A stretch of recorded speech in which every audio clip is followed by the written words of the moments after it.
What's up, guys? This is Teddy. Welcome to my YouTube channel. So in this video, we're going to get started on building our controllers in Spring Boot. And controllers are just the way that they sound. They control how the requests are handled in our API.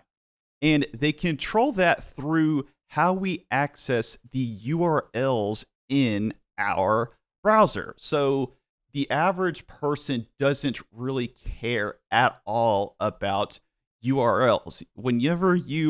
If you're not a web developer, the concept of how important a URL doesn't really ring inside of your head every single day. In fact, most people take URLs for granted, but as a web developer, URLs are absolutely critical in how your application, especially in APIs, how your application is going to be accessed. And the best way to think of a URL in an API specifically is almost like a doorway for a web request.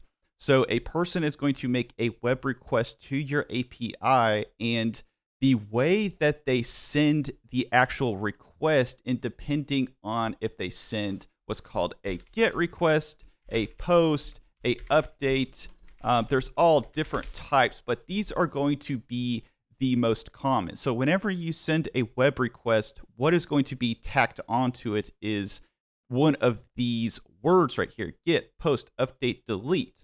And if you've watched any of my other videos, with computers, the only thing that you can really do is you can create data, you can read data, you can update data, and delete data, of course. And other than that, there's not really, there's fancy algorithms, but even at the end of the day, algorithms are really crud. You're reading data. So the way to look at a controller is it's a doorway for you to be able to perform CRUD actions. So you can create a Pokemon, you can read a Pokemon, you can update, delete. And the doorway and how you access this doorway with a GET, POST, update, delete is going to be very powerful in how you can actually add data and manipulate data with APIs. And in the controller that we are going to be building, it's called a stub. It's often called stubbing out code, or you're making stubs for your code, because we're going to make this API, but this code isn't going to touch our database just yet. And these are going to be the various methods that we are going to be creating inside of this controller that we are going to make. And this is just going to be merely for educational purposes. And we're going to build two API, quote unquote, doorways. We're going to build a Pokemon, and we're also going to build a review. So there will be two theoretical doorways that we will be able to access, but in this video we're just going to build our Pokemon first, just for educational purposes. With this thing, we're just going to stub it out, we're going to mock this data, and then we will build out our review later. Okay, so let's go inside of our app here and let's actually start building out the controller. First thing that you want to do, you want to go here, and we're going to create a new folder called controllers, or package, whatever you want to call it, does not matter. Next thing is that we want to go into our actual controllers. Then we are going to create a Java class called Pokemon controller. So go Pokemon controller, just like this. Okay, now we need to let Spring Boot know that this is actually a controller. And by doing that, we add this little annotation up here called REST controller. Then after that, all it really boils down to is setting up our actual URLs. So what I am going to do is I'm actually going to give this thing called what's called a request mapping, and I'm going to add API to the beginning of this. And the way that I do that, I just go up here and I give it this /API/. And what this is essentially going to do is it's going to go into here, and it's going to add a /API like this, and it will give it a more structured and unique look. Not required, but I would highly suggest adding it because it does make it look just a little bit nicer. Okay, so now we need to actually start worrying about our different endpoints. And first, I'm going to add one that returns I'm going to add an endpoint that's going to return a list of Pokemon.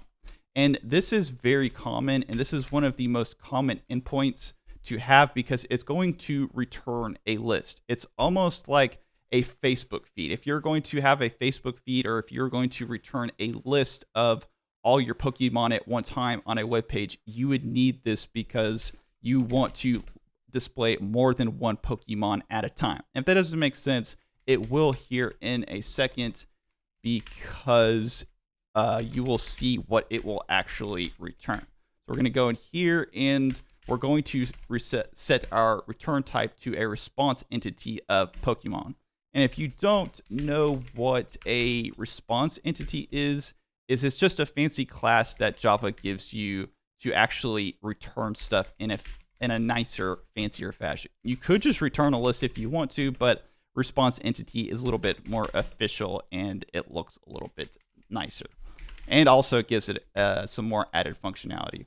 So first, we're going to go into here and we're just going to create a list of Pokemon. Obviously, we're creating a list, so we need to return a list of Pokemon. And let me see, going to hit Alt and bring in our actual Pokemon. So we're going to go here. We're going to import our class. Same thing for the array list. Now, you would never actually do this in real life. These are just stubs. They're there for learning purposes. Once again, we would never do this in real life. So I'm going to go here, going to Alt-Enter and import our classes.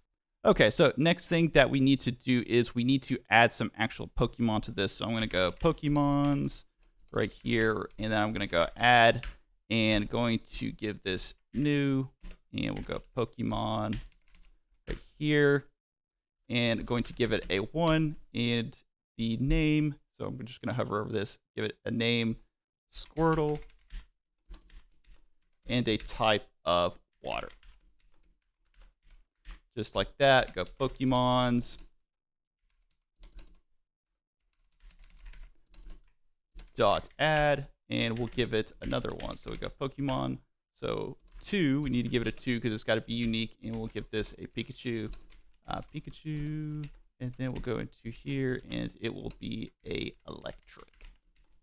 So now, and let's just give it one more for old time's sake. So go down here and make this a 3.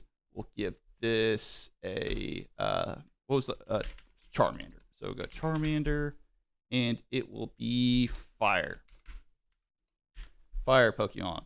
So now we need to actually return with a response entity. Remember that when this right here, if you don't know what this is a return type. So we need to make sure that we are returning a response entity. So we go into here, go response.entity, and I'm feeling kind of lazy today. So I'm just going to give this an okay, and I'm just going to toss in my Pokemons just like this. Many times you put the alligator symbol right here, but Spring Boot now gives you the ability to just return an okay like that, and I think that that looks good right here. Okay, so now we need to actually test the API endpoint, and this is really important for when you start working. You need to learn how to structure your collections in Postman to be able to set up your API endpoints, because this will save you a ton of time just to take the extra time to set up a nice little collection like this. So what I'm going to do is I just click the add button right here, and I'm going to go Pokemon Review API, just right like this, and now we have a nice little collection. Next thing that I'm going to do is I'm going to go into here, and I'm going to add a folder, and this is going to be Pokemon. So we go down in here, and I'm just going to give this a Pokemon folder just like that. So now we're all nice and organized. Now we need to actually create the real request. The way that you do that, I just went in there, I right-clicked, and I add request. Make sure that it is a GET. And now I'm going to go here. I'm going to go HTTP localhost // So I go here. So localhost. Make sure that it's not HTTPS because it will not work. It's not SSL. Then go in here and make sure I add my API just like this. And I'm going to go Pokemon. And this hopefully should return a list after I need to go ahead and run this to make sure that everything's working. So looking good. We're all booted up, ready to go. And I'm going to go ahead and click the send button and see what I get back. So go here, and would you look at that? That is absolutely beautiful. So this is going to be a good stop. We're going to build out the rest of the API endpoint, but I'm making my videos 10 minutes. So going to continue on, and we will start building out the rest of our reads, updates, and deletes, and we'll go into more detail on how each one of those work. Anyways, hope that you guys enjoyed this. If you did, hit that like button, hit that subscribe button, and as always, thank you for watching.